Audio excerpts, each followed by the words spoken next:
is up, everybody? Welcome to another episode of Limited Resources. This episode number 589. My name is Marshall. I'm one of your Limited Resources, and joining me on the line all the way from Denver, Colorado, fresh off of his daily walk, it's Luis Scott-Vargas. How was the walk today, Luis? It was good. It was good. It snowed yesterday, but so lightly that it had all melted. So, we were still able to have a good trek out of it. It's funny because I have to ask you if it's flip flops and tank top or parka and snowshoes weather, given how it's gone for you. More accurately, is it flip flops and tank top or flip flops and sweatshirt? So today was flip flops and sweatshirt. And there we go. Well, that's great, and I'm glad you made it back in time for us to do a show. We've got a really cool episode lined up, including a special guest who I'll introduce in just a second. Before I do, got to mention our sponsor, channelfireball.com. It's a place to go for really anything you need. If there's a new Magic product coming out, which kind of feels like there's always a new Magic product coming out these days, and you want to get your hands on it, you can head on over to Channel Fireball. They have a really robust system there for pre-ordering. You can either do singles or sealed product, however you wish. And then the way it works is you can pre-order, and then once the product goes live, meaning that they've been cleared to actually sell it officially, they'll throw it in the mail and get it out to you just as quickly as possible. And that way you're on that front wave. You'll get it basically as soon as you can into your hands. And of course, competitive pricing, customer service, a good website, all of that stuff is waiting for you at CFB. And then while you're there, there's so much to do nowadays. There's box breaks. You can sell your cards back to them a few different ways. You can do CFB Pro, right? Where you can get, in-depth, even better, more in-depth content than you might have even thought possible. This has really opened up a lot of doors for some really cool stuff to come out of CFB Pro. And if you're into that, you can sign up for it all at Channel Fireball. If you do buy or sign up for anything, we'd appreciate it as well if you'd use the affiliate code LR. It actually helps out the show, and we appreciate if you do that. This show, of course, is brought to you, of course, by you as well via Patreon. Patreon.com/limited resources is where you can go to sign up for that. You get a bunch of cool perks depending on where you're at, including access to the live stream, which we throw up live when we do the show. There's a link that goes up, and if you're around, you can click on that. You can have it emailed to you or whatever via Patreon, and you can watch us record the show in real time in all of the glory and the pre-show ramble and the post-show if there's that. And if there's a screw up, you get to hear that as well. And you can chat with us too. There's a rolling chat that goes as well. And if you're interested in that kind of thing and you are already a patron or a CFB Pro member, then you will have access to that already. But if you're not, you can head over to patreon.com/limited resources and sign up. Okay. So there's that. We're not going to be doing Patreon question of the week or the Crack-A-Pack because I want to dedicate as much time as I can to our special guest this week. So coming on the show, I've been talking with him for a while now, trying to get this set up, and we finally were able to line everything up. We've got Sierkovitz from Twitter, who is of 17lands fame. So first, I want to say welcome, Sierkovitz. It's great to have you on the show. Thanks for coming on. Well, thank you very much. It's a big honor to be invited to you guys. I think every limited player was raised by limited resources, although I might have started playing a bit before, but my modern limited approach was greatly shaped by listening to you. I love hearing that. And I love what you guys are doing over at 17lands, and let's just get right into it and start to talk about that because, there's going to be some portion of our listening audience that isn't familiar with 17lands.com or what it does, what it is. So can you give us the broad strokes on what it is that 17lands does? So 17lands is basically a tracker for MTG Arena, but it's specializing in limited. It only tracks limited games, draft, sealed, and it tracks open also. Basically what it does right now is it tracks every game that you have. You can register for free. You can have your data tracked. You have access to see how your drafts went, so you can actually look at them pick by pick. Weirdly, because of how Arena is built, except for pick one, pack one, because the software doesn't even record it. But apart from that, everything is logged. It started working for a couple of weeks and then it stopped working again, and it's nowhere to be found. So we know what you picked, but we don't know what was in the pack. So it's a bit of a problem. That's apart funny. from that, everything Yeah, we can't do anything about it. That's how the software is built. But apart from that, you can look at all the results that you had. And since quite recently, you can also replay every single game that you played, which means that you can go to a particular game and recreate step by step, play by play, what happened during that game. And maybe, you can show to your friend and ask for an opinion of, did I misplay here, or was there something wrong? Would you pick a different line? Which is amazing, and of course gives us extra data to analyze, where we can actually look at how the games are played. Then it tracks your statistics, so like which colors you pick most. It can give you like the look into the trophy decks, so all the players that play, whenever they have a trophy, right, it will be available on the website. You can look how the trophy decks are built. There are a couple of articles that we wrote about data analysis as well, so you can actually take a read. Some of them are actually on the channel Fireball Pro as well, because we wrote a couple of things for you guys. Right. And that's the general gist of it. The idea is to basically gather the limited data, share it with the world, and draw some conclusions, and actually help other people to maybe analyze the data. You can find some data sets to play around as well for yourself. And how is this actually? Sorry, Louis. I just wanted to ask, how is this actually done? You said it collects data from Arena, but is that data that is provided by Arena, or is it doing some type of scraping? How does it work? So basically, what you do is you install the software, which is relatively small, that runs in the background while you're using Arena, and it gets access to your game log. And from that game log, it gets all the data that we can get. So basically, I think that recently I learned that it also can get data on which emojis were used in the game. So hopefully we can analyze really? how if people start using nice, how often do they lose next turn? But can you track how many people do good game and then also win? I think we can, and I think we will, because that would be too good an opportunity not to use. I would love to see that. Well, 1st of April is coming, so maybe we should do it then. But basically, it collects all the data that you have, your collection. It collects the data from your draft, so the pick order. Then it collects how the game is progressing, and through amazing, and I don't know even how much time he spent on it, but one of our developers managed to figure out all the logs. That's why we got the replays of every game available, because he figured out how those logs work and how you can scrape from those logs what happened during the game. And basically, as long as it's running during the time that the arena is open, you can collect all your data. As soon as you switch off Arena and switch it back on, the logs get deleted, so and they start from the beginning. So you need to have it operating at some stage before you relaunch Arena after the draft, and then it gets collected. What were you going to ask, Luis? Well, I was going to ask, as you kind of look at data and you figure out what's optimal, what are you going to do when it looks like it's correct to play 16 or 18 lands in draft? Are you going to have to change the name of the website? I think that's one of... You laugh, but I think that's one of the first analyses I did when I was still not affiliated with 17lands, was showing that actually it's quite often correct to play 16 lands because of how best of one hand smoother algorithm works. And now I'm sort of weaning off that idea. I think that in majority of the cases, 17 is still the place to go, but obviously we have a whole collection of data sets that show that depending on the deck, 15 or 14 is not a bad idea. And 17 lands is just the canonical version. I think that you should be much more flexible as a player. And we are definitely trying to figure out when exactly it is correct to use 18 or 14.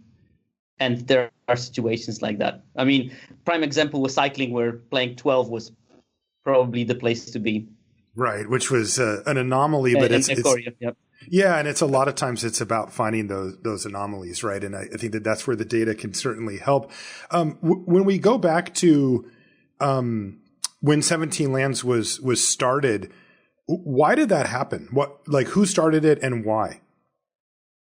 So the founding father of 17 lands, Robert, aka Viral Misnomer, started this as a sort of hobby project, and some people have those hobby projects. Oh, I'm going to take up painting. His hobby project, I think, went a bit out of hand. So right now we have more or less 5 people that are dealing with coding, me not included, certainly. a couple of people that are looking at the data analysis, and Robert is basically manually correcting everything so that the website is up to date. You have to think about the amount of work when with every update they change something very slightly in the data logs, which means that we basically need to change everything in how the things are recorded, and probably very quickly, because if it doesn't work for 5 hours, we get people coming on Discord and telling things are not working. Well, it's pretty tough to keep up with the updates, but so far we have managed despite adversity. Now, you said it's like a plugin.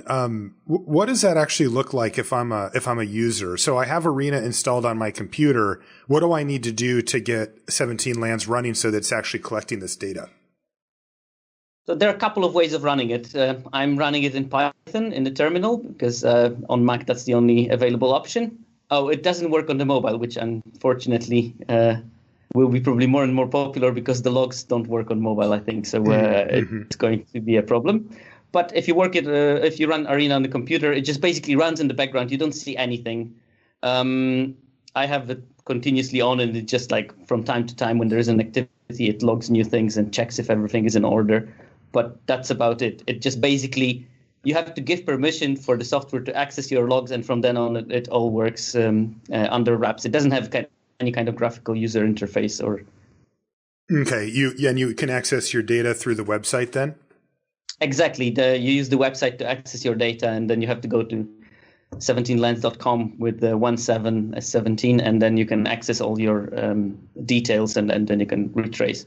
And does I sometimes go ahead. I sometimes actually do it during the draft when I forgot what was in the previous pack. I just cheekily open my my website and just say, "Oh, that's missing. Okay, that's fine then." Oh, that's great. Now, you said that there's no graphical interface for the actual software. Does it overlay anything onto Arena itself? No, we decided against. I think Robert decided against putting any kind of graphical or tutoring additions, because this is primarily built to figure out how people draft and why do they do it, and what are the repercussions, rather than being treated as the sort of stabilizers on the bike for people that are drafting. Because I think that the general idea is that it's better for people to figure out themselves how to do things without help. And also, when you analyze data, you're not always 100% right. Some of the data is very subtle in terms of how you use it. We don't want to give those kind of sweeping statements. You should pick this, or guide people how to do things, because it might be an incorrect advice for the particular situations. We don't want to be in a position when we tell someone to play bad magic, basically. Okay, yeah, that's great. Luis, do you have anything else about the sort of big picture on 17lands before we get into some more? Because I'd like to get into some examples, right, of the type of data that they can look at and the type of information we can tease out. But I don't want to move on unless you think we're good there. Yeah, the main thing I wanted to say is that most listeners have probably picked up on the fact that we've grown to become fans of the website and love playing around with the data and like the discussions it leads to.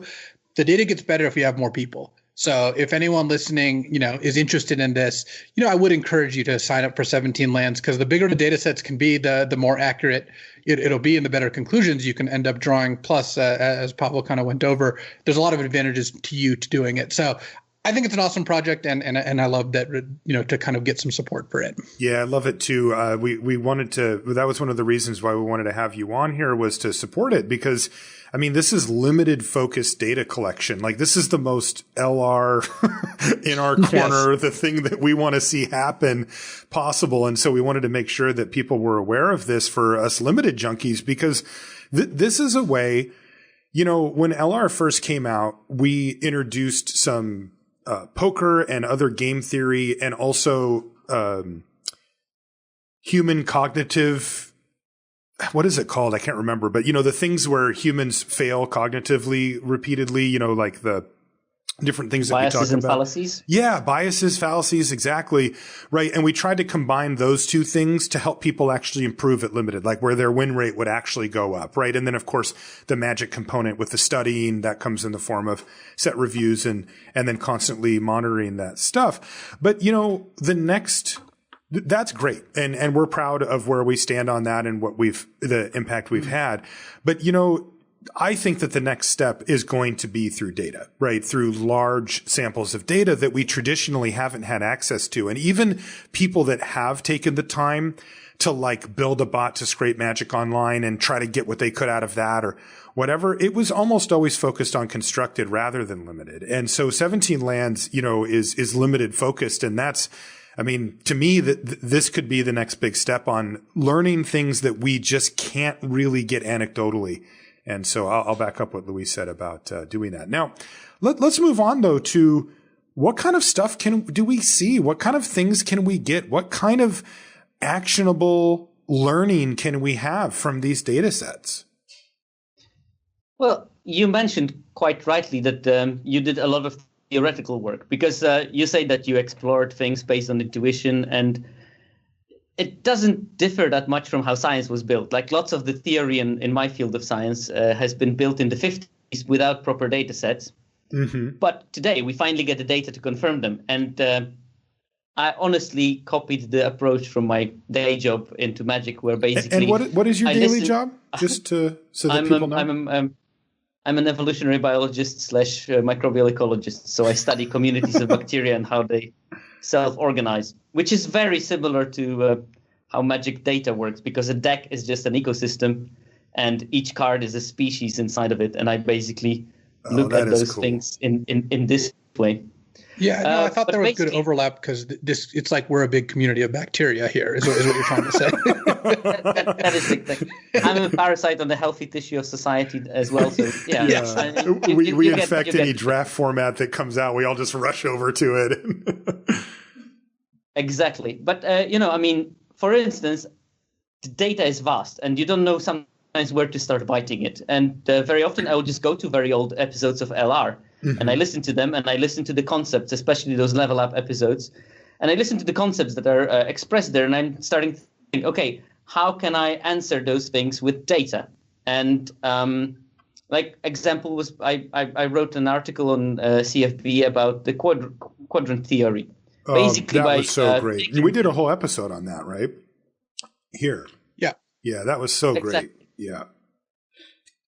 And basically, I tried to see what quadrant theory was and which numbers would be able to test it. And I basically tried to look at what conclusions can you draw and slightly modified it, because how the data are structured, I cannot really say which card is saving your bacon because there is so much noise in this data. But I could at least come up with groups of cards that will be good early, good late, and possibly why, and how to make them better in this early and late game states, and try to figure that one from the data that we have. Another thing, and I think that Luis was interested in it, is there is this long-standing heuristic that always spend all your mana. And we basically took a look at it because now we have the data from how the games are played. I could actually calculate the cumulative use of mana up to a certain turn. And I looked at it and basically clustered the results of how much mana people spend by turn 5, 6, 7, 8, compared it with how much mana did the opponent spend on the same turn, and look at the win rates based on that. And there was a very clear picture that if you overspend your opponent in mana, you're going to win much more frequently than if your opponent spends more mana. Of course, this is quite obvious because if you spend more mana, you had more things to play. But it's good to have it confirmed with the proper data. And the results were so striking. I mean, there is a very, very linear correlation between how much more mana you spend than your opponent and how much mana you spend over the turn as well. And your win rate. So basically, the spend all your mana thing is solidly confirmed by data, which is quite important because now it's more than a hunch. It is a good hunch that is confirmed with something that we can actually measure. Mm-hmm. So, and go ahead, Luis. So because of that, you should put even poor 1-mana cards in your deck so that you can spend your mana on turn 1. And this is exactly the kind of conclusions we don't want to draw, which is a very good point. Obviously, that doesn't mean that you should play a 1-drop, then on turn 2 play Tormentor's Helm, and then start equipping it continuously on that 1-drop to use all your mana every single turn. That would not win you the game. It is based on games where people actually wanted to win, and 17 lands users are slightly above average. I think that the average win rate of a 17-land user is around 54.5%. So we're talking about people who know how to play. There's quite a large chunk of players that reach Mythic every month, and they definitely are trying. Which means that doesn't surprise me, by the way, that the average win rate is 54% above 54%, because you're invested enough to find a game tracker and be wanting to look at your limited data and be interested in leveling up your game this way.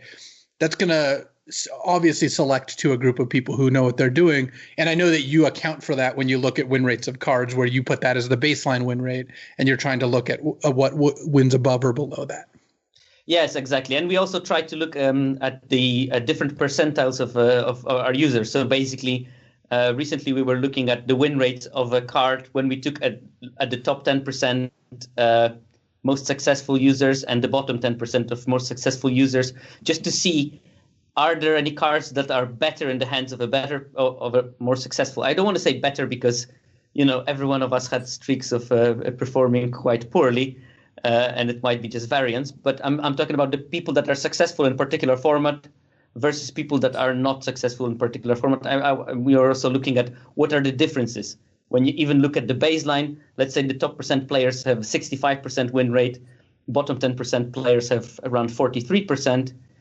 If top % gets 70% win rate from a particular card, and the bottom 10 get 37, it means that this card requires some advanced planning. And if you don't understand the format, you will do way more poorly with it than the top player. And, this is also sort of mud with the win rate, because you don't see the variance of the win rate when you look at the pure one number result. So right now we're trying to look at those kind of things.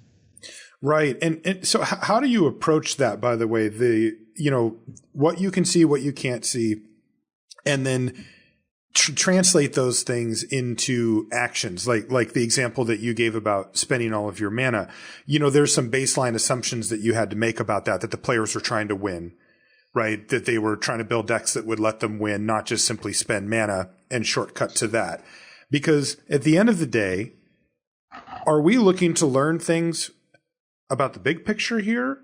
Or are we looking, or can we actually translate that into like actionable things that we can do when we sit down to draft? So there is the big picture part that we are interested in, because obviously Magic is so open in terms of data analysis that you can answer quite big things with quite simple analyses. But then there is also going into nitty gritty. I think that I did an analysis on which card is it good to foretell on turn 2. And then basically looking at the win rate when you foretell a particular card on turn 2 versus when you don't do anything on turn 2 versus when you play a 2-drop. And then we could look at it and say, okay, some cards are way better to be foretold on turn 2, like Sarluf Packmate is a prime example of that, because in the end, on turn 3, you end up with the 3/3, which is way above rate and draw a card, which is way above rate what you would do what you would get from your normal 3-drop. And also, if you play against an aggro deck that doesn't have flyers, which is quite often the case, this 3 will block for quite some turns unless they can find a solution to it. And even if they do, you drew a card, so you're fine. You didn't lose. You lost a bit of tempo, but you didn't lose that much of a value. And some cards are not so great to be foretold on turn 2 and then played on turn 3, and always behold the multiverse is one of those cards. Right. I actually did an analysis yesterday evening when I knew that I'm coming here. I thought, I can't come into this place without any data about Behold the Multiverse. Yeah. And basically, I did an analysis on when is it good to play the card, and there is a relatively flat win rate of the card, except for one point, which is being played on turn 3. So foretelling Behold the Multiverse and playing it on turn 3 is a dramatic loss in your win rate in the games. Now, here we come again to how carefully you should analyze the data. It does not necessarily mean that if you don't have anything to do, you should not foretell it and play it on turn 3. It means that you should design your deck in such a way that you use your beholds later in the game. And later in the game, they can reach up to 58, 59% win rate when you play them on turn 8, turn 9, or turn 10. While if you play it on turn 3, it's 49%, which is really, really poor for 17 lands users. But that can, of course, indicate that they didn't have anything else to play. They were short on lands.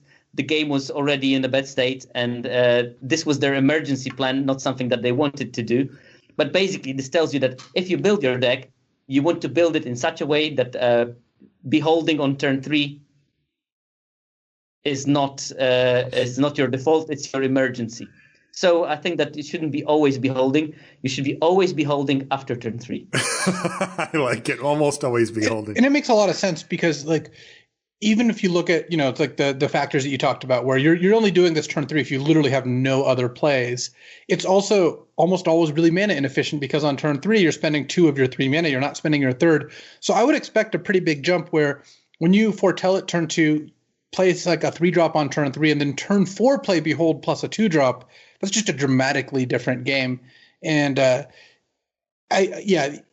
figuring out how to use the data is always, I think, some of the trickier part. And we're going to get into some more examples. I have one in particular that spurred a Twitter discussion that I would love to talk to you about once we get to that. Yeah, I wanted to talk about this Behold the Multiverse versus Rolf's Packmate discussion as well.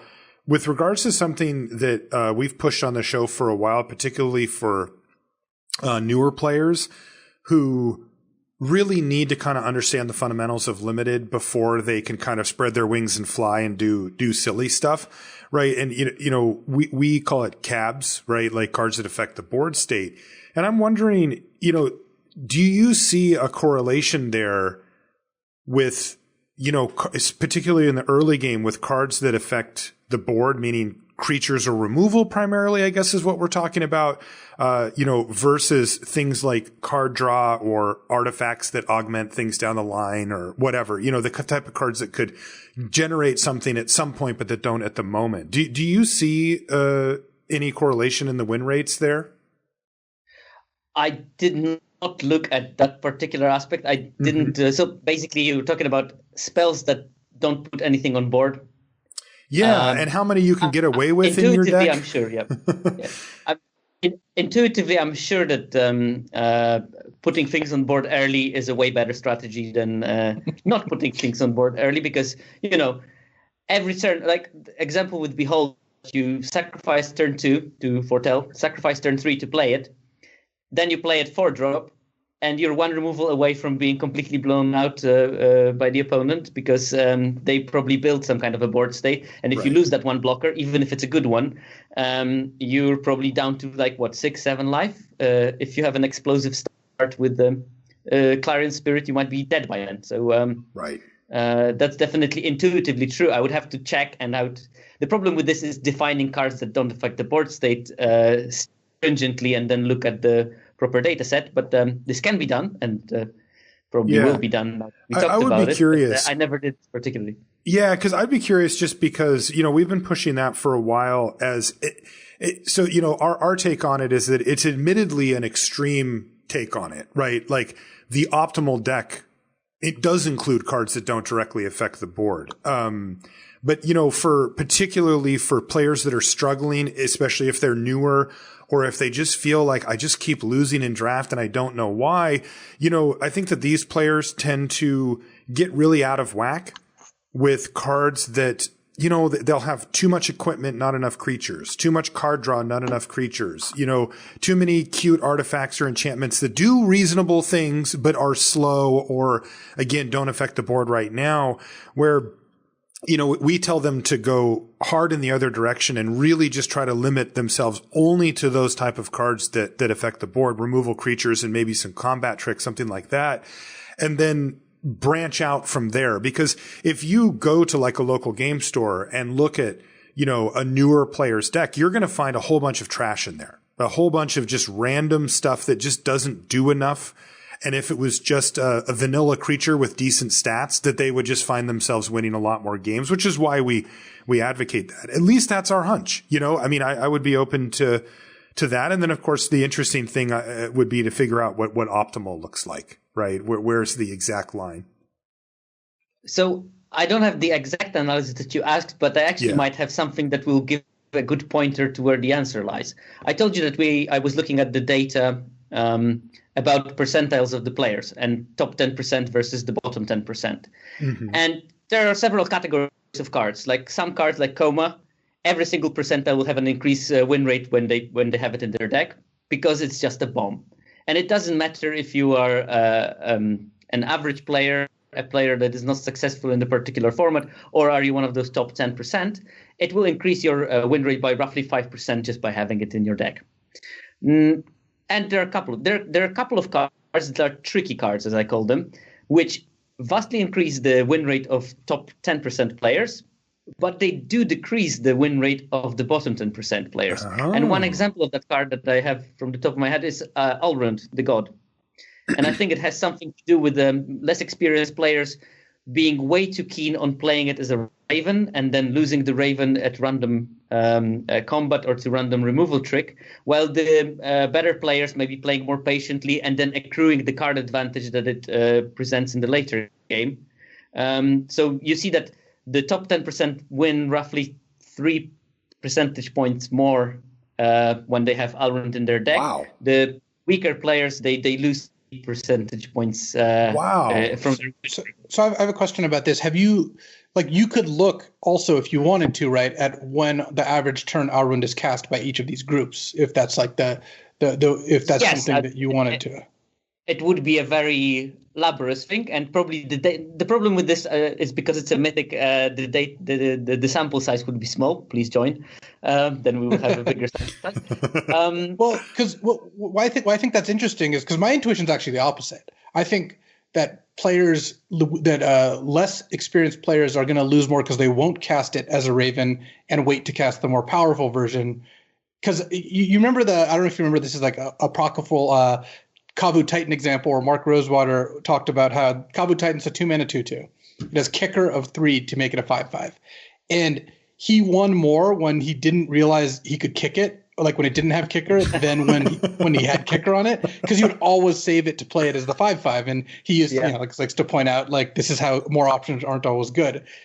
That's my intuition on Alrund, though. Obviously, it's not worth necessarily looking at the data, but that's something that I would look at.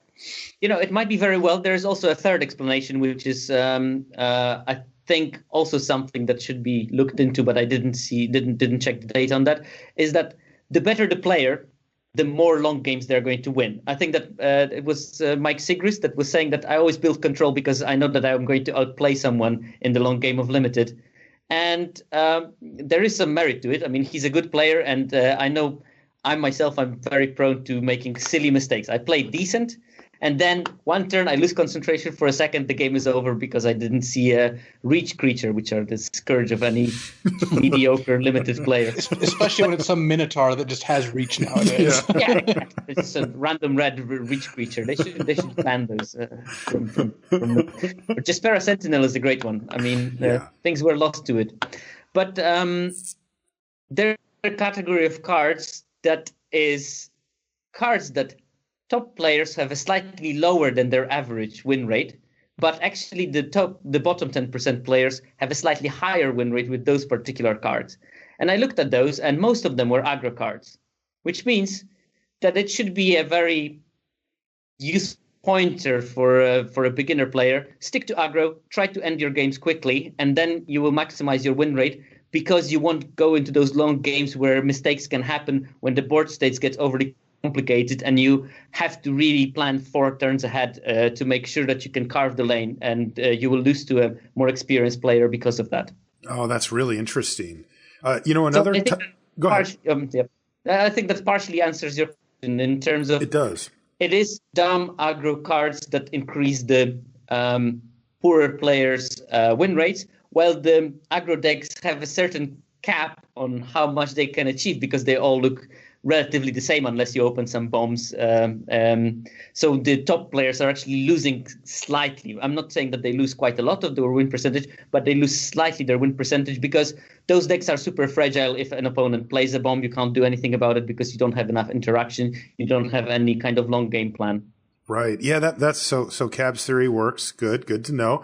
And it's our predilection for draft and control is smart. Yeah, we're very smart. Yes, everything's good. This data works. Another type of card that comes to mind, by the way, that I'd love to know about down the line is are bounce spells. We talk about these quite a bit.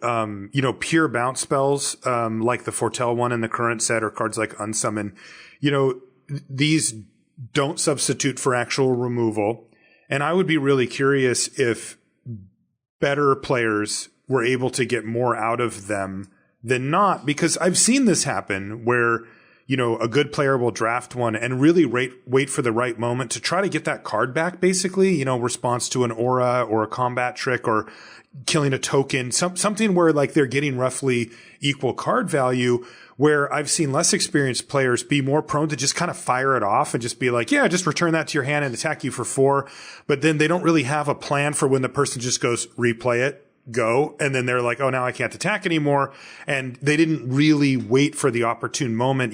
Those are the types of cards that I'd be curious about as well for if better players maximize on them more, So I just looked at the data because obviously I have it somewhere open, and there's a slight signal of that. So the best players, they are on par using Depart the Realm. I think that's the name of the card. It is, yeah. So they're basically having their average win rate using the card, which is not terrible because it's like 0.4 percentage point less than they would have with any other with their average. While the bottom 10%, they lose 2.8 percentage points, which is quite a lot, because you have to keep in mind that the win percentages are already relatively low, which means they lose almost 3 percentage points. Is quite a large chunk of their win percentage. They lose like 7% of their winning capabilities by playing the card. So it is sort of confirmed there, I would say.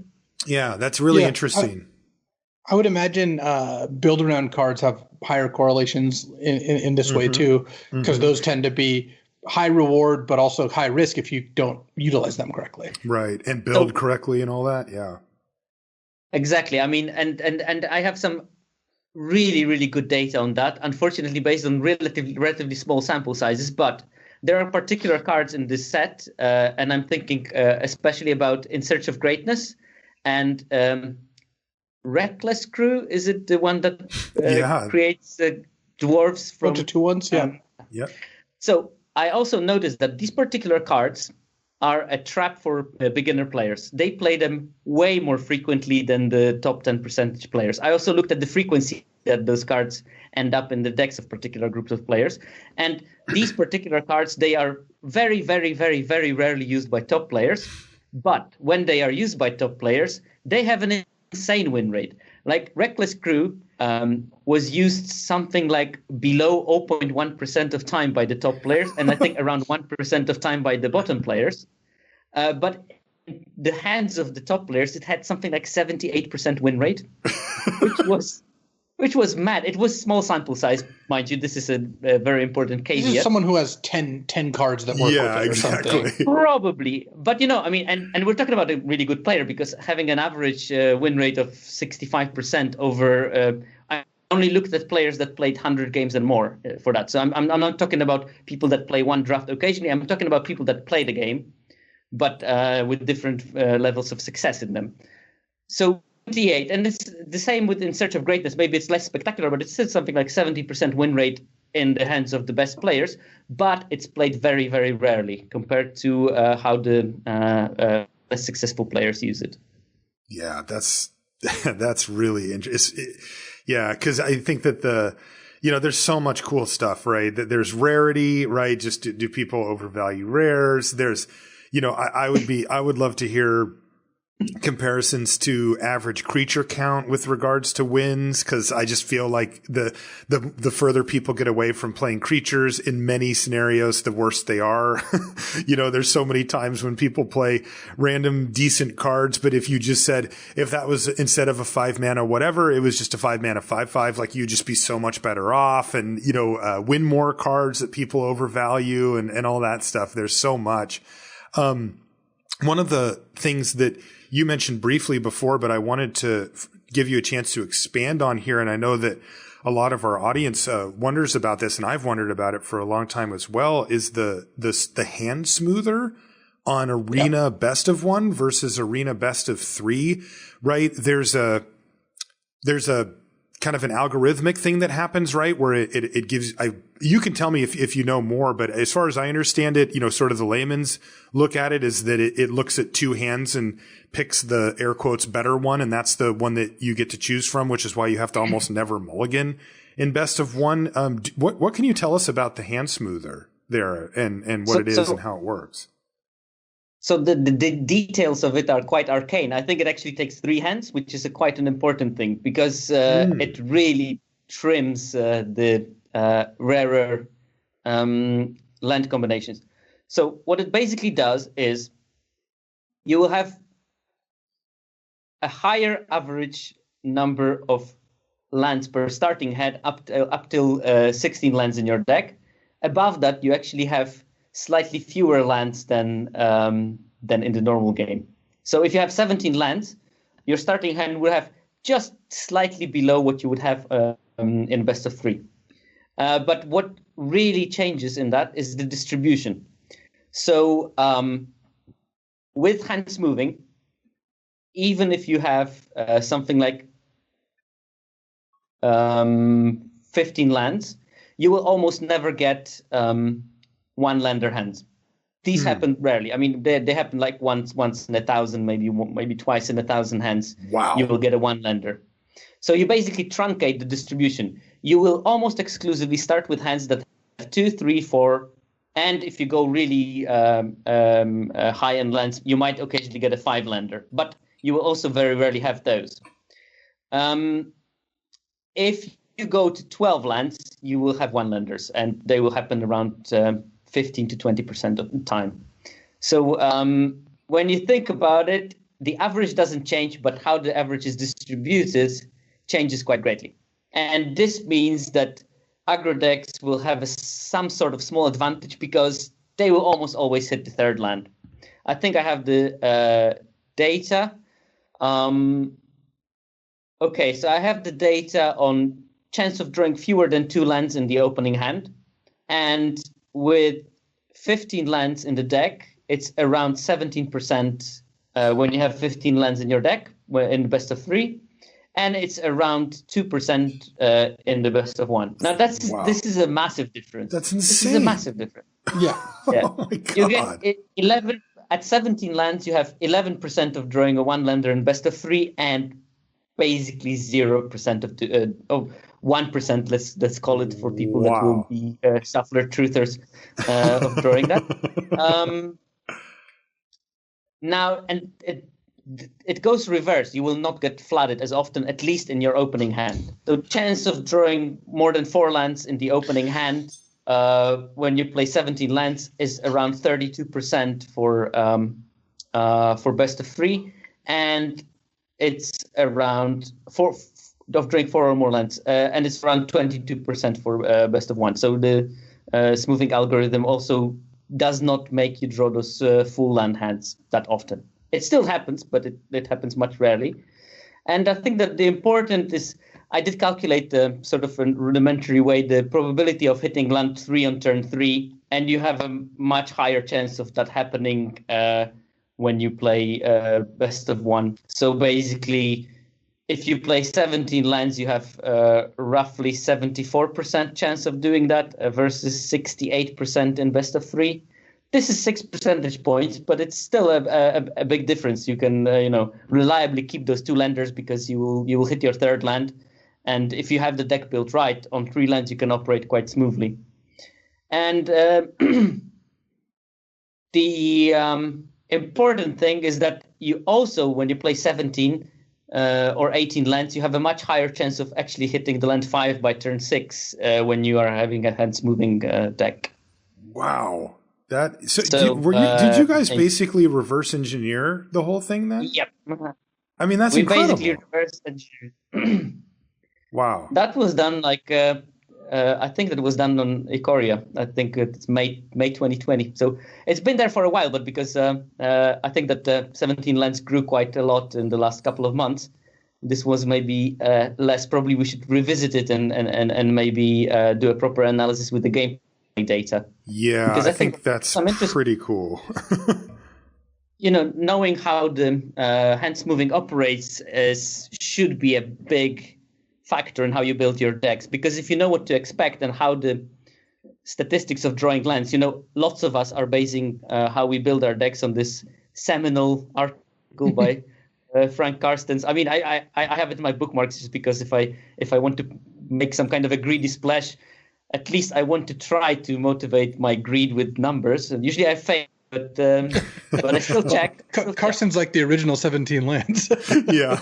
Well, I mean, obviously, and I mean, this was a lot of theoretical. So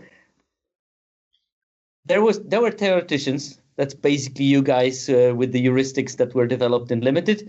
There was the modeler, which was Frank Carstens, who modeled things based on theoretical assumptions, which worked fantastically for lots of the things. And we're entering the field by basically nicking your theory and trying to motivate it with numbers, and then using Frank Carstens' approaches to sell it better, because we know what was successful when he was doing it. Yeah, yep. it's told, awesome. The parasites are healthy. I just love what you guys are. I mean, that is so cool. So what were your takeaways then for hand smoothing? Like what was the? I mean, I know that this isn't really about getting hard and fast rules, but I mean, are you saying that you should trend towards fewer lands in there or more, or what was your takeaway? My personal takeaway, and at least it was successful in most formats. I mean, I know my skill, so I know if I have a 60% win rate, that definitely is mind over matter. I skewed very heavily to playing aggro decks in best of one. And, it's nothing to do with how many lands I put. It's just basically making sure that my deck can operate freely on 3 lands, because I know I will always get there. So I will always have an existing game. And if my curve is low enough, and if the cards are good to support the aggro, which they were in the last several sets, I think that the only set I was doing really poorly was Terrace. And I think that Terrace was also the slowest one in terms of how long does the average game play. And I see a connection between them. I tried to make aggro decks, and they didn't come together so often. And I was struggling. The only deck I had success with was some kind of a blue-red tempo that I was just like either countering, drawing cards, or playing gulls all the time. And that was successful. But if you don't get 5 gulls, you had to play black. I was already struggling because I didn't switch to the right way of playing the format, because I was so much used to just make a stupid aggro and things will be fine. Yeah, that makes sense logically, right? On one hand, you're introducing this extra idea that the hand smoother goes beyond simply how many lands you can expect to see in your opening hand, but actually increases your chances of hitting that third land. So that matters. But then also, best of one and aggro are good friends, right? Because a lot of times aggro decks are the ones that you can adjust your deck and sideboarding to actually affect the most. And you don't have that option here. So that's kind of a 1-2 punch that seems to lean that way. And I've noticed that trend as well. If you play best of one, you do face a lot more aggro, at least anecdotally, than you do in best of 3. That's true. But just a small caveat to that. Obviously, I did my best of 3 hands as a theoretical numbers. So I did it Carsten style. And of course, lots of those hands would be Mulligan. And we come to the topic of Mulligan. Of course, if I have a 1-lander or a 0-lander in best of 3, I will just easy Mulligan it. Or sometimes I do keep them. And yeah, because this is where you get interesting, because Luis and I basically say to keep everything. Yes. we just don't mulligan anymore. I mean, obviously, I'm a very careful user of your podcast, and I listen to what you're telling. And since I was invited, I did look at it. I basically look at the mulligan rates of the players based on their win rates. So basically look at, again, the top 10% versus the bottom 10%. And it's striking, like across every decile, so across every 10% of the players according to their win rate that we go, starting with the most successful, the mulligan rate increases. So you start at the best players mulligan around 10% of the time, and you go up to 14% for the least successful players. So you should definitely mulligan less. I don't think you should never mulligan. Actually, actually don't have solid numbers on that, but looking at some previous formats, I think that the optimal mulliganing rate is 8%. Now, I'm saying optimal mulliganing rate is that you should build your decks that in 8% of the situations, you will basically hit a brick wall and you say, okay, well, I have to mulligan this one. Yep. Because it's purely variance. You can't build a deck that is 100% mulligan proof because you will put too many lands then, and then you will just basically die to not having things to do. Mm-hmm. You want to put as few lands as possible to make sure that your deck operates as well as possible given your mana curve. And so we're flirting with this idea, and I told you we never did anything that sort of tutors people on how to play, but Robert recently came up with this brilliant idea of simulating each deck and looking at what they have inside of the deck, and then looking at, in your starting hand, if we draw a random hand, what percentage of spells in your deck would you be able to cast based on the cards in your opening hand? Now, fast forward 4 turns. After 4 turns and drawing 4 extra random cards, what percentage of cards in your deck would you be able to play? And I started looking at the numbers of those, and actually I think that there's going to be some interesting numbers coming up from that. So basically we can see that, introducing a second color to your deck. So I looked at mono decks because they are the baseline. Mono decks only care about the number of lands and your mana curve. They don't care about the quality of a card, which means its color. Right. And normally, like on average, monocolored decks will have 60% of the spells that they can cast based on their opening hand. If you add a color, you will have the average of 50% things that you can cast. So basically, putting the second color is costing you not being able to cast 10% of your spells based on what you have in your opening hand. Mm-hmm. You add another color, you drop another 2.5% because usually the third color is splashed, so it doesn't impact that much. Right. And if you go down to 5 colors, it's still the same. So you basically can cast around 47.5% of spells from your opening hand in a 5-color deck. But then I looked at the decks that diverge from that average value, and basically, if you have a deck that has 2 colors but can only cast 40% of their spells based on what they have in the opening hand, what would be the impact on your win rate? And your win rate will drop because you will get mana screwed. You will not be able to cast your spell, and you will lose basically because you have things but you can't cast them. And I looked at it from all of those kind of deviations, and it's basically decks that have a good mana base but have too many lands are not costing you that much of a win rate because you can have you still do things, and you can remediate the extra lands by putting extra draw, by playing additional spells that will give you resources. But if you have a bad mana source, and we can actually sort of start putting a number of what a bad mana source is, then you will lose games because you just are not able to play anything. So the idea is that now you will be able to, this is not something that is going to happen quickly, and it will need a lot of analysis, but the idea is that we might be able to let the users input their deck and test their mana base. So basically, the computer would do a simulation with their current deck and will tell them, look, your deck has a greedy mana base, or maybe you should consider putting 1 extra land because you might get problem with casting your spells by turn 6. I would prefer if it just said, your mana base is terrible, and then nothing else. Yeah, I want the Karsten zone and not the Karsten zone. you have failed the mana base test. Yeah. This does line up with how we both tend to cube draft as well. Like, I think one of the things people are struck by the most when they start leveling up in cube is, I'm like really happy second picking Polluted Delta and first picking Volcanic Island. Yep. And the reason I just beat that drum over and over again, I want to be able to cast my cards. And cube is much on a different level than draft, where every single card you put in your cube deck is going to be extremely powerful. So that naturally means you should work on your mana base more than in draft, where in draft, you take Demon Bolt over a red-green land when you're red-green because you just need to have good cards in your deck and you have a limited supply of them. But I really like this idea of the mana base tester of like, your mana base falls short in these areas or what have you.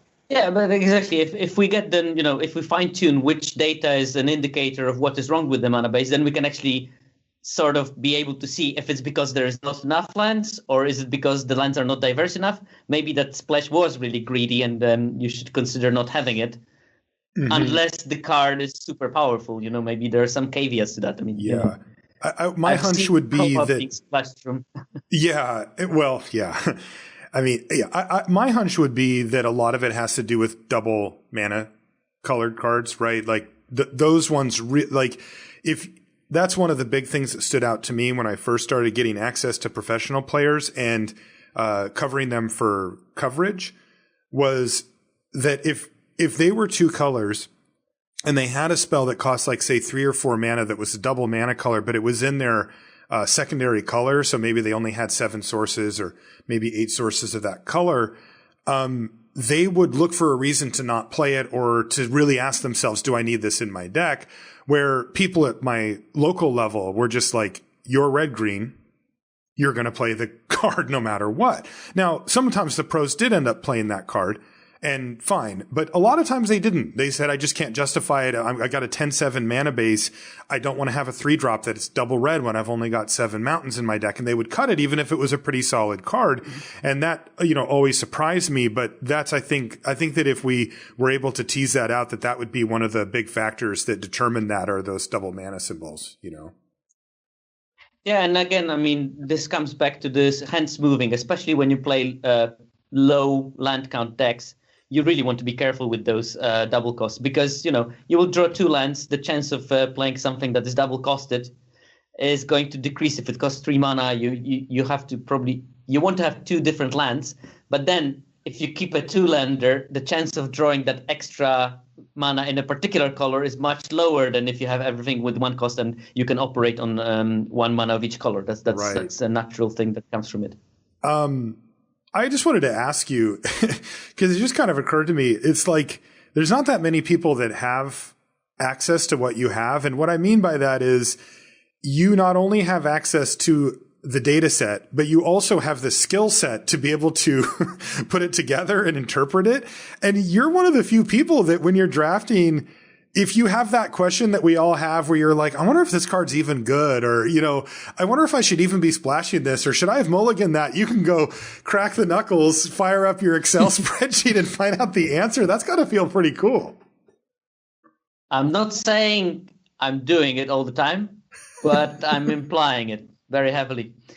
I very often check especially when I don't do it with cards that are quite obvious, although I am a sucker for meme questions. I mean, and not only me, I mean, other guys from 17lands too. I mean, I did an analysis of Goldwing pick because there was a lot of talk about that card and its utility. Spoiler, it's a card that is really, really, really good in white and just average in any other color. So okay, interesting. I made even a picture of I photoshopped pick to become a white card basically, and it's vastly increased in white cards because white has evasion, and you want evasion with your picks, and Battlefield Raptor with a pick is the thing you want to be playing. Well, with the other colors, sometimes you just can't push it through, and then it just becomes a slightly more expensive short sword, which is not a great thing. Right. But, we looked at Bloodsky Berserker as well, and how often can you use it and which colors does it work best. That was not done by me, but by Hululu, one of our devs, a great analysis of that particular single card. So, yes, we do look at individual cards and we ask questions, but it's mainly for the cards that are in some way controversial rather than the obvious ones, because sometimes you have like 5 different opinions on a particular card from good pros. And, if you have a number to back it up, okay, you're going to make 4 pros angry at you, but at least one will be happy. Yeah, well, that actually, Bloodsky Berserker was the card I wanted to mention, because there was that Twitter thread where me, Ben S, Cuneo, like just a bunch of, pros who play a lot of Limited were talking about the card. And I think that there's an interesting thing to tease out, because clearly, we're going pretty deep on these things. The question isn't, what's the win rate of Bloodsky Berserker? Because the win rate on the card is pretty low, like overall. It's just not a very good card. But more specifically, Ben was asserting it's good in black red and not outside of black red. It's like, okay, so let's restrict the data set to decks that are playing black and red. And the most fair comparison would be to how does it compare to the other 2-drops in those colors, or sometimes other cards as well, because you will be faced with the decision of, do I take this card or do I take a Teskari Firewalker, a 3-drop. And it is interesting to the more specific you get, of course, the smaller your data set gets, which it adds, the chances of errors. But what was the conclusion, if you have it, with Bloodsky Berserker compared to other cards in black red? This is a card that rewards you for casting 2 spells, right? Like so it's an aggressive 2-drop that rewards you for casting 2 spells, and overall doesn't win very much. And I think you. To be the fairest to Ben, who said he liked the card in black red, you want to cut out the people who are putting it in black white or black green, or especially black blue, because these are just not decks where it's good. It's awesome in black white, but I am a big fan of Bloodsky Berserker in black green, but for a completely different reason. I don't play it as an aggressive creature, and I had loads of success with black green elves in this particular format. I play it because. It's not an elf. It's a human berserker. I thought it was an elf. Human berserker. No, it's not. Unfortunately, it would be perfect if it was, but it's not. But the point is that the green-black decks that I build normally, they have a phenomenal capability of double spelling late in the game. So I basically build it not as an early aggressor, but I play it at turn 5, and then I start playing Harald and the elf that I drew. Then I raise the Draugr and play something else, and I start building it into 7/7, 9/9 in the late game, and this is my way of winning. And then I play King's Harald's Revenge on it, and then just slam with Menace. So it's a slightly different way of using the card, and maybe not as Richard Garfield intended, not as the creators intended as an aggressive 2-drop, but I prefer it as a sort of like this later creature that I can make a 3/3 instantly when I play it. Let's say on turn 5, I play this and then Harald and draw a card, so I can have a good potential of double spelling the next turn. And from then on, I go. I didn't look at the numbers on how does it behave in particular color combinations, but I'm having a good hint that if you play it well in green-black, it can be actually a high house.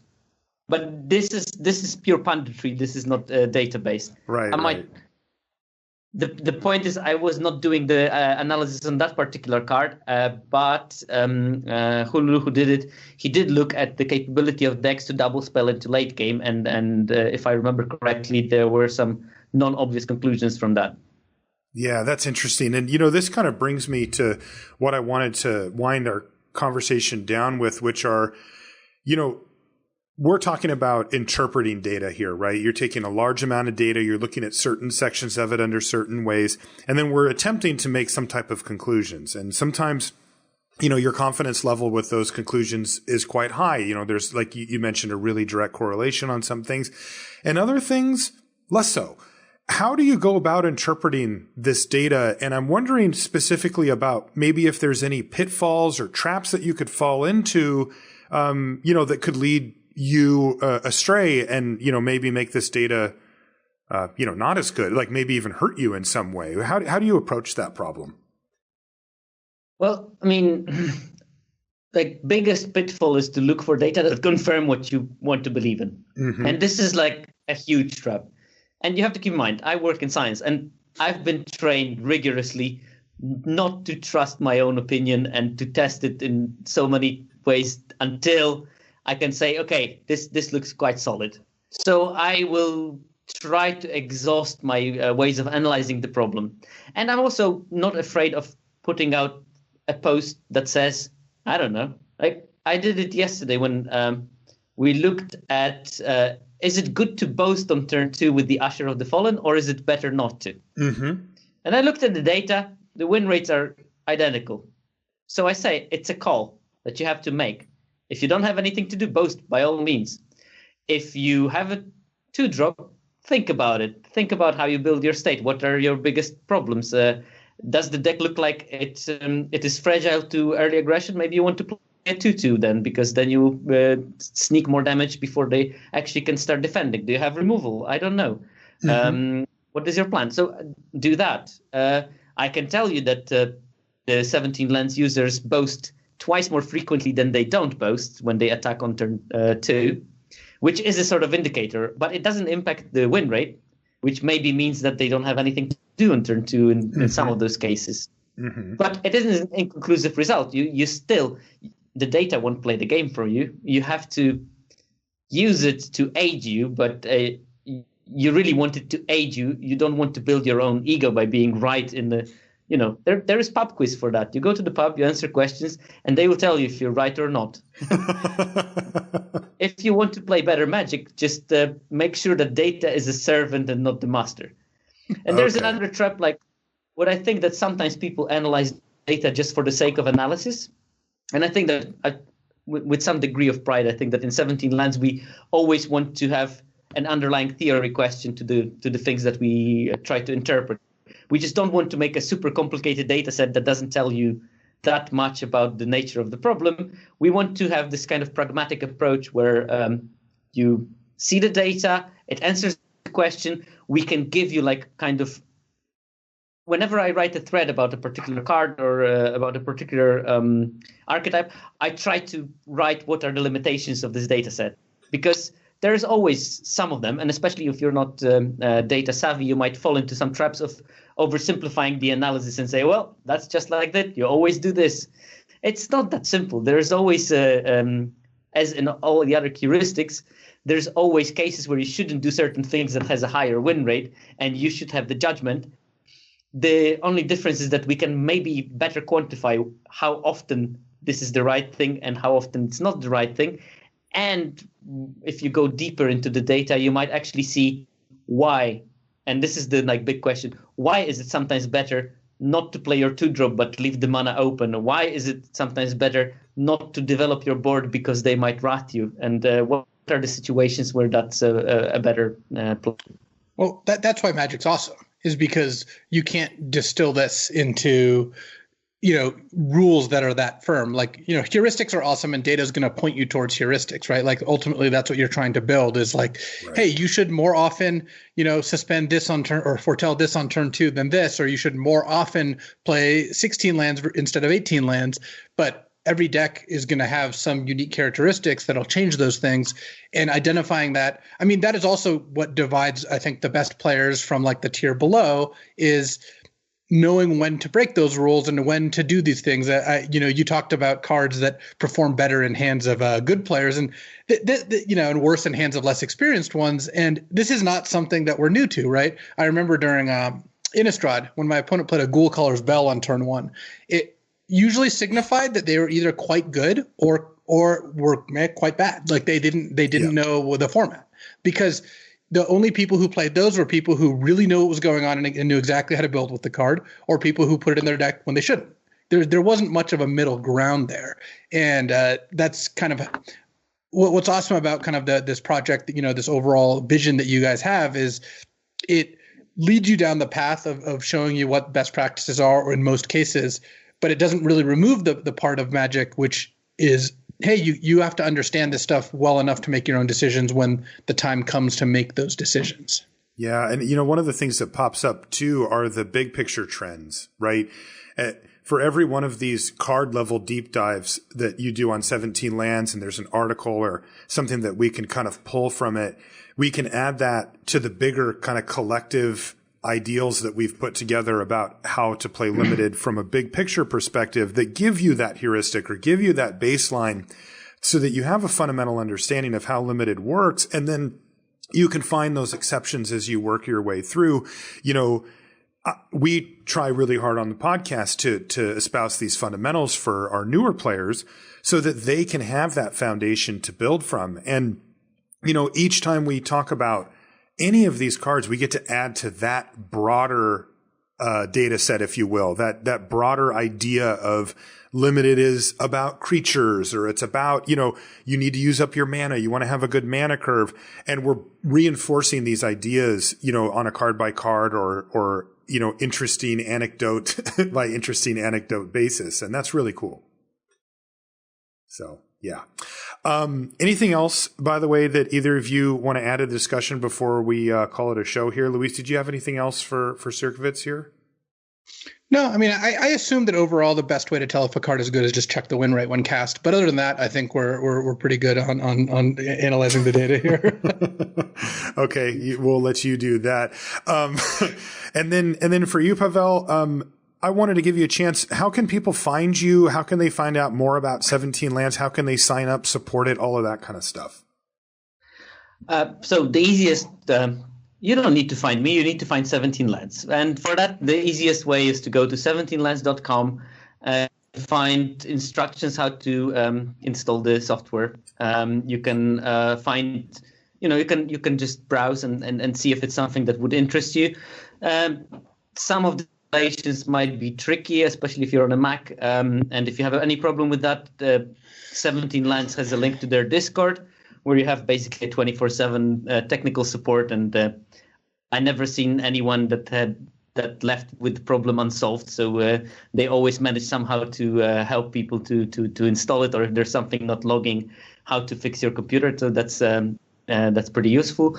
And on Twitter you can follow 17 Lands or me at Sierkovitz. I think that you're going to maybe put it in the show notes, or I am indeed. Yep, I'll have a link for 17lands.com and for both of the Twitters.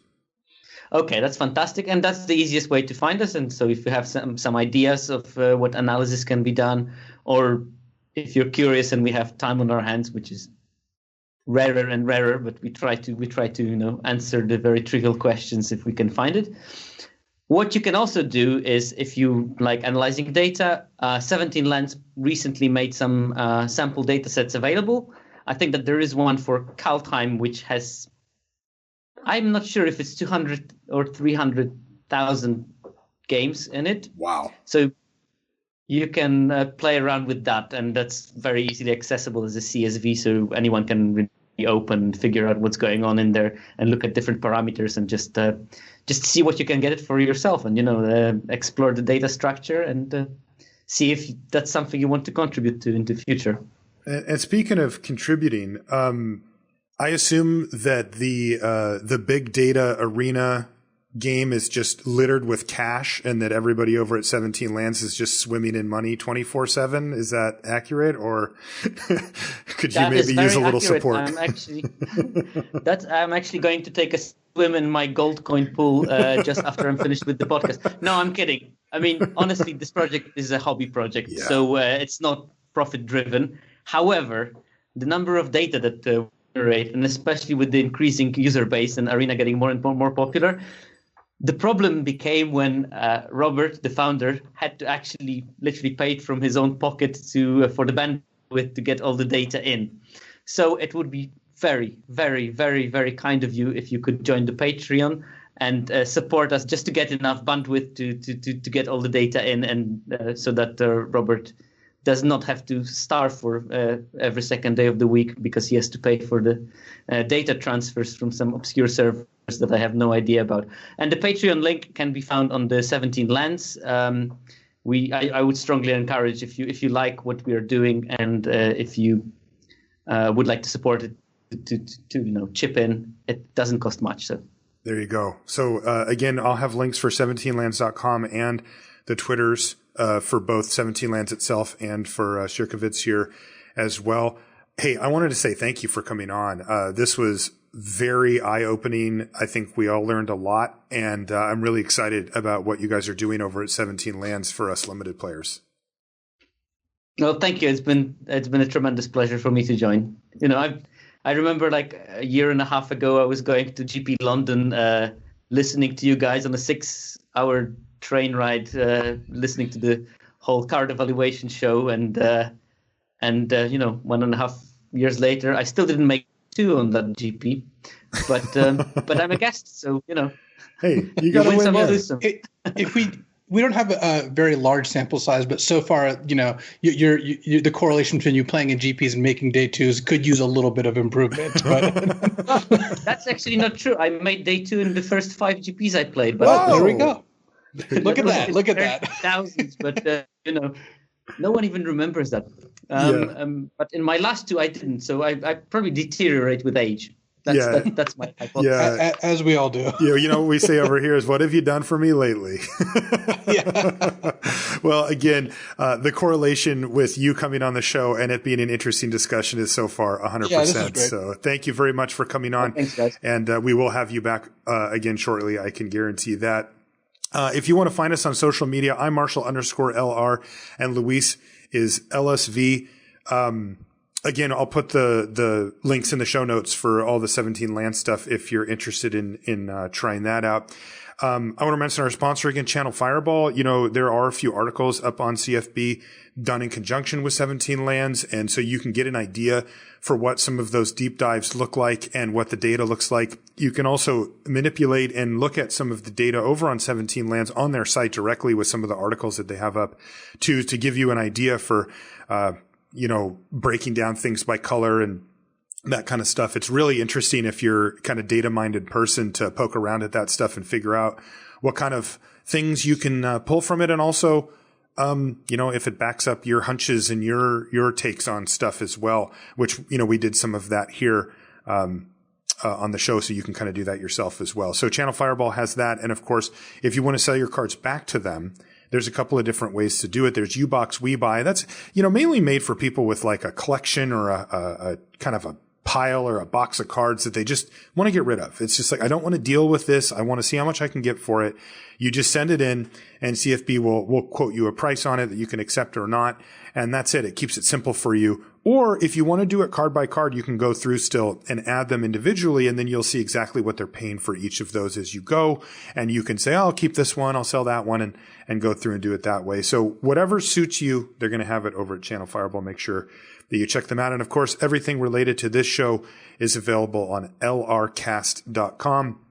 Every episode of the show ever, except for the secret one. And then everything on the front page are links. It's just a kind of a traditional list of links, but it will help you find all the things that we do, including our streams and Facebook and the subreddit and all of that kind of stuff right on the front page of lrcast.com. That's going to do it for this one. We'll see you next week.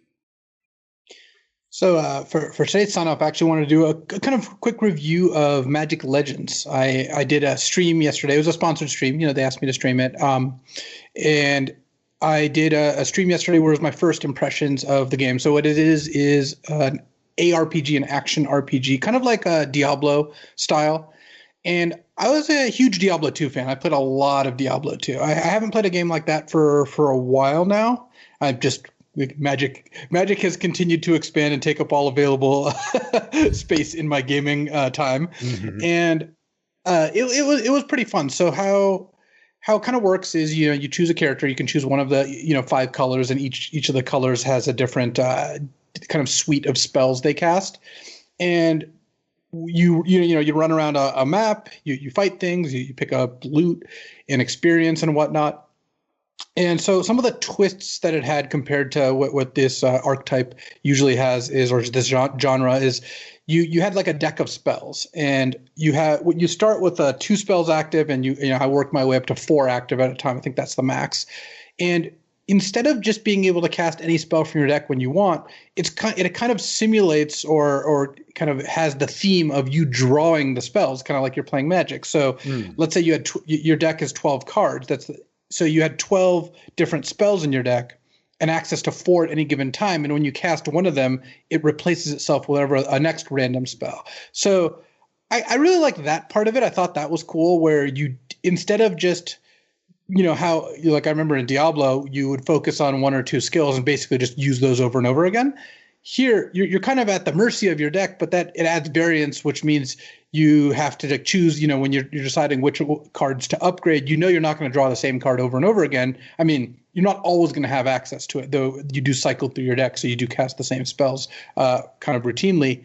And it had some other stuff going on, like, I by the time I played for about 5 hours, and by the end of it, I had gotten to add a second color to my deck, though you do start out monocolor.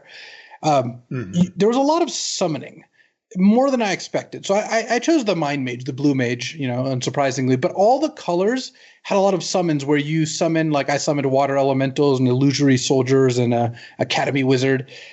And it felt like a bit much. Like, I do think that it makes sense flavorfully for Magic to summon a lot of creatures because creatures are the backbone of most decks. Mm-hmm. But what it exacerbated was the game has some pretty serious frame rate issues.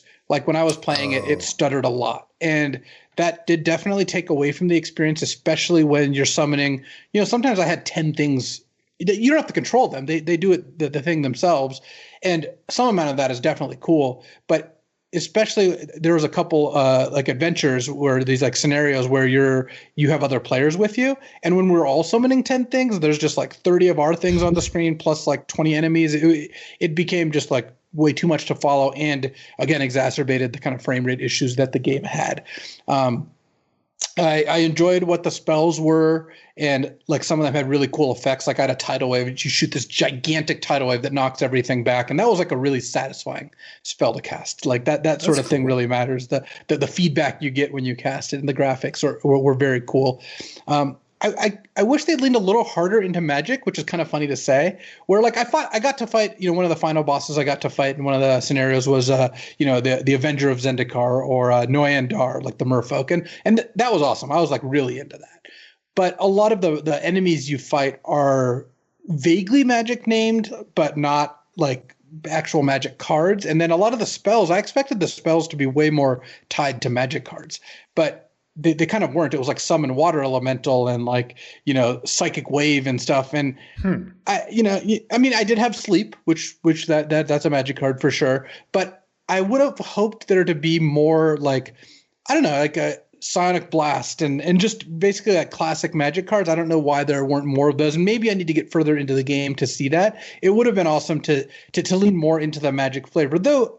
I like the setting. You were in Zendikar to start with. That's like kind of the tutorial thing is the first couple hours actually, though. It didn't feel like a completely on rails tutorial because you were just playing the game, but you just don't get to go to the other areas until you've gone through the certain number of quests.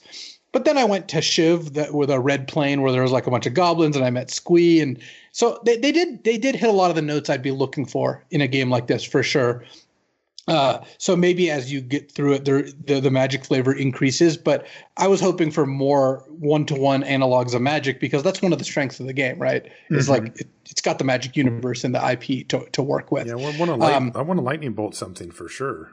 Right, exactly. Fireball and lightning bolt and demon bolt or whatever. Like I guess that's a Kaldheim thing, so maybe I don't know, but more of that stuff. Like I ultimately want the white mage to be able to cast Wrath of God or Armageddon and have these just massive effects. And maybe that's in the end game. I don't know. But as a blue mage, I didn't see enough of the blue spells I was really hoping to see as kind of the advantage they have of getting to make a Magic based thing.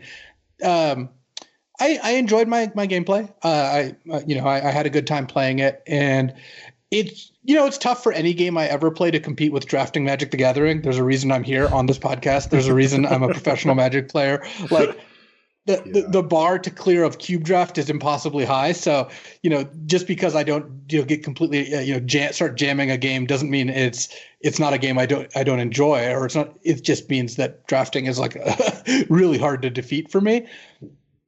I can't really speak to the monetization. I know a lot of people have criticisms there. I just didn't get far enough into the game to kind of interact with that. So I'll let those who know more about that kind of speak to that. My overall grade I would give it was, from my experience, I would give it a B+. Like I thought it was fun. I thought it looked pretty good. If I had one improvement, it would be that the frame rate was just it stuttered way too often. I think that would be the main thing I would look to work on. It is in beta right now. Hopefully that improves. And because I have a pretty good computer, I can stream other games just fine. That this is one of the few games I've really had issues with. So if you like action RPGs and you like Magic, I think it's probably worth checking out. If you're a really, really hardcore ARPG fan, I don't know how well it's going to stack up in the end game to something like Path of Exile or Diablo 3 or what have you. So, I'm more on the casual side. This is somewhere I'm pretty casual, and my first experience with it was enjoyable. And I don't know. I thought it was interesting. I don't usually dip my toes into other games, so it was cool kind of getting this opportunity to do so.